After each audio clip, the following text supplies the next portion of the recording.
Breaking news చూస్తున్నాం. పట్టణ ప్రాంతాల్లోని పేదల సొంతింటి కలను నిజం చేసేందుకు అఫోర్డబుల్ అర్బన్ హౌసింగ్ ప్రోగ్రాంకు రాష్ట్ర ప్రభుత్వం శ్రీకారం చుట్టింది. Cure core urban region economy పరిధిలోని అల్ప మధ్య ఆదాయ వర్గాల వారి కోసమైతే 1,00,000 ఇళ్ల నిర్మాణం చేపట్టేందుకు తెలంగాణ హౌసింగ్ బోర్డు సూత్రప్రాయ ఆమోదం తెలిపింది. ఇందుకు సంబంధించి జీవో నెంబర్ 23ను శుక్రవారం జారీ చేసింది. మరి ఈ నిర్ణయంతో గ్రేటర్ హైదరాబాద్ మున్సిపల్ కార్పొరేషన్ పరిధిలో ఉన్నటువంటి 24 నియోజకవర్గాల్లో ఇళ్ల నిర్మాణం జరగనుంది. మొత్తం 1,00,000 ఇళ్లలో అల్పాదాయ వర్గాలకు 70,000 ఇళ్లు, ఇక మధ్య ఆదాయ వర్గాలకు 30,000 ఇళ్లను కేటాయించనున్నట్లు తెలుస్తోంది.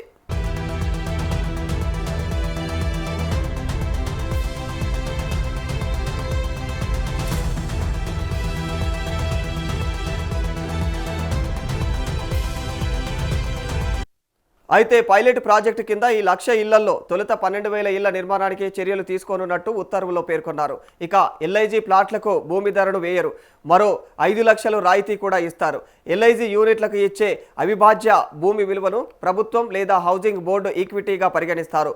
ప్లాట్తో పాటుగా కూడా భూమిలో ఇచ్చే ఇక యూడిఎస్ను అర్హులైనటువంటి లబ్ధిదారుల పేరు మీద రిజిస్ట్రేషన్ చేయనున్నట్టుగా కూడా ఉత్తర్వుల్లో పేర్కొన్నారు.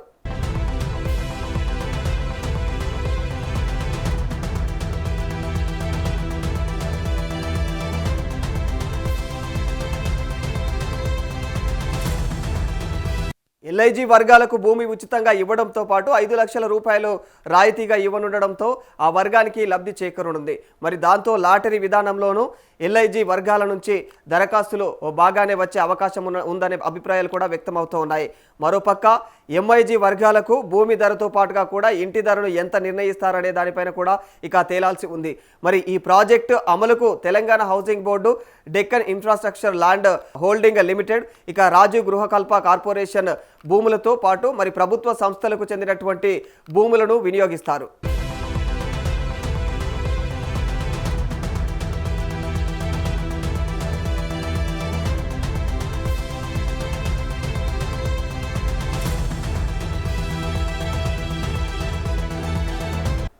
కేంద్ర ప్రభుత్వ పథకమైన ప్రధానమంత్రి ఆవాస్ యోజన 2.0 తెలంగాణ హౌసింగ్ బోర్డు నిబంధనలకు అనుగుణంగా ఇళ్ల నిర్మాణం చేపడతారు. మరి ఈ ప్రాజెక్టుకు అవసరమైనటువంటి నిధులను హౌసింగ్ బోర్డు తన యొక్క సొంత వనరుల ద్వారా సమకూర్చుకుంటున్నట్లుగా కూడా తెలిపారు. మరి నిధుల సమీకరణ కోసం పబ్లిక్ ప్రైవేటు పార్ట్నర్షిప్ విధానం, ప్రైవేటు ప్రభుత్వ రంగ సంస్థలు బ్యాంకుల నుంచి రుణాలు తీసుకొని నిర్మించడం, మరి లబ్ధిదారులతో వాటాలు పెట్టించడం, ఇలా పలు విధాలను హౌసింగ్ బోర్డు అయితే అధికారులు పరిశీలిస్తూ ఉన్నారు.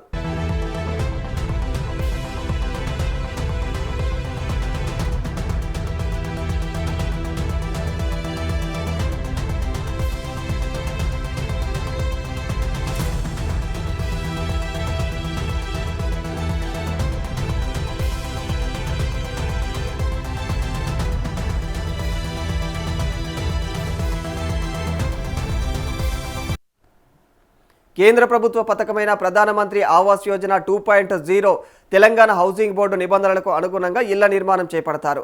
మరి ఈ ప్రాజెక్టుకు అవసరమైనటువంటి నిధులను హౌసింగ్ బోర్డు తన యొక్క సొంత వనరుల ద్వారా సమకూర్చుకుంటుంది. ఇక నిధుల సమీకరణ కోసం పబ్లిక్ ప్రైవేటు పార్ట్నర్షిప్ విధానం, ప్రైవేటు ప్రభుత్వ రంగ సంస్థలు బ్యాంకుల నుంచి రుణాలు తీసుకొని నిర్మించడం, లబ్ధిదారులతో వాటాలు పెట్టించడం, ఇలా పలు విధాలను హౌసింగ్ బోర్డు అధికారులు పరిశీలిస్తున్నారు.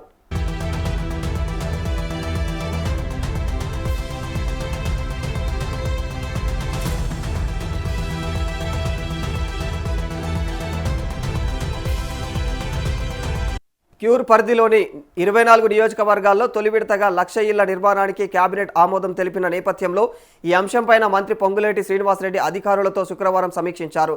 అర్బన్ ఇందిరమ్మ ఇళ్లకు సంబంధించినటువంటి రూపొందించిన పలు నమూనాలు ఇక డిజైన్లను పరిశీలించి పలు సూచనలు చేశారు. 40 నుంచి 50 ఏళ్ల అవసరాలను దృష్టిలో ఉంచుకొని నిర్మాణాలు చేపట్టాలని స్పష్టం చేశారు.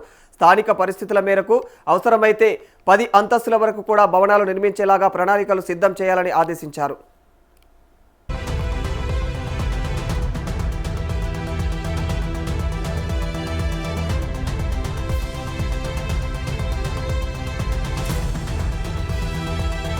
ఇంటి హాలు, బెడ్రూమ్, వంటగది, బాత్రూంల విషయంలో వాస్తు అంశాలకు ప్రాధాన్యం ఇవ్వాలని స్పష్టం చేశారు. ప్రతి డిజైన్లో పార్కింగ్ ఇక దుకాణాల ఏర్పాటుకు అవకాశం ఉండాలని కూడా పేర్కొన్నారు. నియోజకవర్గాన్ని యూనిట్గా తీసుకొని ఆ నియోజకవర్గంలో ఉండే ప్రజలకే ఇళ్లను ఇవ్వాలని తెలియజేశారు. ఇక మరి ప్రజలు తమ యొక్క జీవనం ఉపాధికి దూరం కాకుండా నివాసాలు కల్పించడమే ప్రభుత్వ లక్ష్యమని స్పష్టం చేశారు.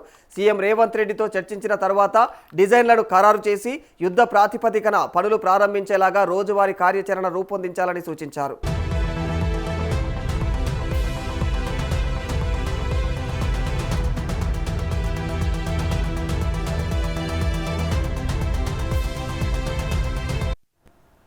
ప్రతి నియోజకవర్గాన్ని ఒక యూనిట్గా తీసుకొని ఆ నియోజకవర్గ ప్రజలకు అదే ప్రాంతంలో ఇళ్లను నిర్మించుకోవాలని చెప్పేసి అధికారులకు సూచించారు.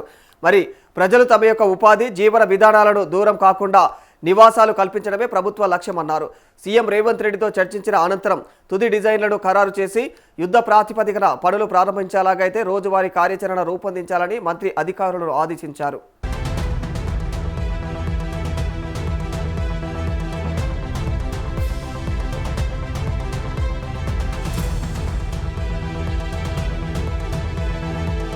పట్టణ ప్రాంతంలో నివసిస్తున్న ప్రతి పేద కుటుంబానికి సొంతింటి భద్రత కల్పించాలనే సంకల్పంతో తెలంగాణ ప్రభుత్వం దేశానికి ఆదర్శంగా నిలిచే అర్బన్ హౌసింగ్ మోడల్ను తీసుకువస్తుందని మంత్రి పొంగులేటి శ్రీనివాసరెడ్డి పేర్కొన్నారు.